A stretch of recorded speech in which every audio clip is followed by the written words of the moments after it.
नमस्कार, मैं डॉक्टर अर्चना सिंह, कृषि विज्ञान केंद्र धौरा, उन्नाव से। जैसा कि हम सभी जानते हैं, दीपावली का समय आ रहा है और दिवाली में हम सभी लोग अपने घर को तरह तरीके से सजाते हैं। कुछ लोग मोमबत्तियों से सजाते हैं, तो कुछ तेल के दिए जलाते हैं और कुछ लोग लाइट जलाते हैं। अगर हम मोमबत्तियों को इस्तेमाल करते हैं या मिट्टी के दियों को इस्तेमाल करते हैं तो इससे हमारा घर तो जगमगाता ही है, साथ ही साथ हमारे बहुत सारी महिलाएं जो हम लोगों से जुड़ी होती हैं या हमारे किसान भाई जो इस व्यवसाय से जुड़े होते हैं, उन्हें भी अच्छी खासी आमदनी होती है। इसी मुहिम को आगे बढ़ाते हुए हम लोग कृषि विज्ञान केंद्र के माध्यम से स्वयं सहायता समूह की महिलाओं को मोमबत्ती बनाने का प्रशिक्षण देते हैं। हमारी महिलाएं तरह तरह की मोमबत्ती बनाना यहाँ पर सीखती हैं, जिसमें कई तरीके की होती हैं। जैसे आप देख पा रहे हैं, कुछ फैंसी कैंडल्स हैं, कैंडल लाइट हैं। इसके अलावा ये जनरल कैंडल्स हैं जो हमेशा लोग इस्तेमाल करते हैं। ये सब कैंडल्स के अलग अलग प्रकार हैं। तो इस तरह से हमारी महिलाएं, नवयुवतियाँ जो कुछ करने की चाहत रखती हैं, वो कृषि विज्ञान केंद्र से जुड़ करके इसको बनाने का तरीका सीखती हैं।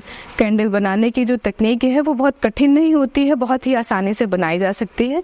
इसके लिए हमें पैराफिन वैक्स या सोया वैक्स की आवश्यकता होती है।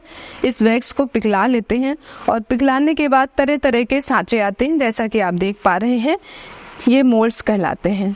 इन मोल्ड्स में ही मोम को पिघलाते, पहले इसमें धागा बांधते हैं, जैसे कि आप इसमें देख पा रहे हैं, धागा बंधा हुआ है। धागा बांधने के बाद मोम को पिघलाते हैं और पिघला करके इस फ्रेम के अंदर डाल देते हैं।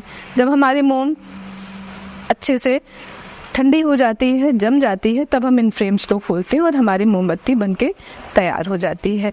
इसके मोमबत्ती बनाते समय 2-3 चीज़ें ध्यान देनी होती है। एक तो ये कि हम कौन सा रंग देना चाह रहे हैं, किस तरह की डिज़ाइनिंग करना चाह रहे हैं और किस अवसर पर हम इनको मार्केट में बेचना चाह रहे हैं। यदि हम इन्हें दीपावली के समय बेचना चाह रहे हैं तो दीपावली में जो सबसे ज़्यादा डिमांड होती है वो छोटी मोमबत्तियों की होती है।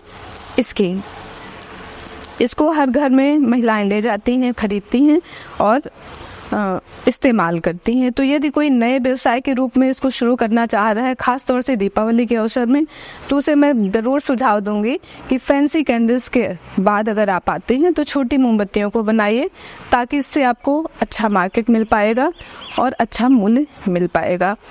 दूसरे अवसर होते हैं बर्थडे के। यदि आप उसके समय में बनाना चाहते हो तो फ्रेग्रेंटेड जो कैंडल्स होती है, खुशबू वाली जो कैंडल्स होती है, उनकी बहुत डिमांड होती है। उन्हें बनाना भी आसान है, बस कुछ नहीं करना होता, मोमबत्ती का ही अपना फ्रेग्रेंस आता है।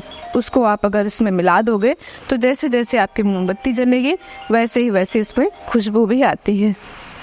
तो इस तरीके से तरह तरह की मोमबत्तियां बनाकर हमारी महिलाएं, इस समय हमारे कृषि विज्ञान केंद्र की लगभग 10 स्वयं सहायता समूह की महिलाएं हैं जो मोमबत्ती को बनाकर एक छोटे छोटे उद्यम के रूप में आगे बढ़ रही हैं और अपने दीपावली को सुंदर बना रही हैं। इसी मुहिम में हमारे साथ जुड़ी हुई हैं श्रीमती निशा जी, जो कि भोगला की हैं। आपने यहीं से प्रशिक्षण लिया है और प्रशिक्षण लेने के बाद आप मोमबत्ती बनाकर एक व्यवसाय के रूप में आगे बढ़ रही हैं। तो ये आपको जानकारी देंगी कैसे कैसे इन्होंने काम शुरू किया और आज ये कहाँ तक पहुँच पाई हैं इस उद्यम के माध्यम से। निशा जी। नमस्कार, मेरा नाम है निशा सिंह। हम ग्राम पंचायत भोगला के रहने वाले हैं और हमारे समूह के सदस्यों के साथ हमने जो है यहाँ अर्चना मैडम से कृषि विज्ञान केंद्र में ट्रेनिंग ली है। वो जो है 1 क्विंटल मूंग ला करके हमने यहीं से ट्रेनिंग लेने के बाद वो सब सारी महिलाओं को साथ में ले करके और मोमबत्ती तैयार की है। बाकी इसको मार्केट में बनाने के लिए ये हमारी मोमबत्ती जो है ये मार्केट में हमारी सारी महिलाओं के साथ में बेचेंगे हम सब मिल करके। और बाकी हमने अपने धंधे की शुरुआत यहीं से की है।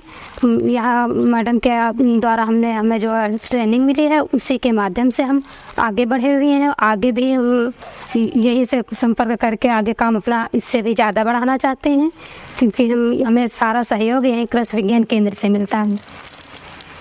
तो अभी आप देख रहे थे हमारे समूह की महिला निशा जी से। ऐसे ही हमारी बहुत सारी समूह की महिलाएं हैं जो छोटे छोटे उद्यम जिसे वो स्वयं कर सकती हैं, किसी की सहायता की आवश्यकता नहीं करके आगे बढ़ रही हैं, जिले में भी अपना नाम कर रही हैं और अपने परिवार की परवरिश में कुछ आय सृजन कर अपना योगदान दे पा रही हैं। बहुत बहुत धन्यवाद। नमस्कार।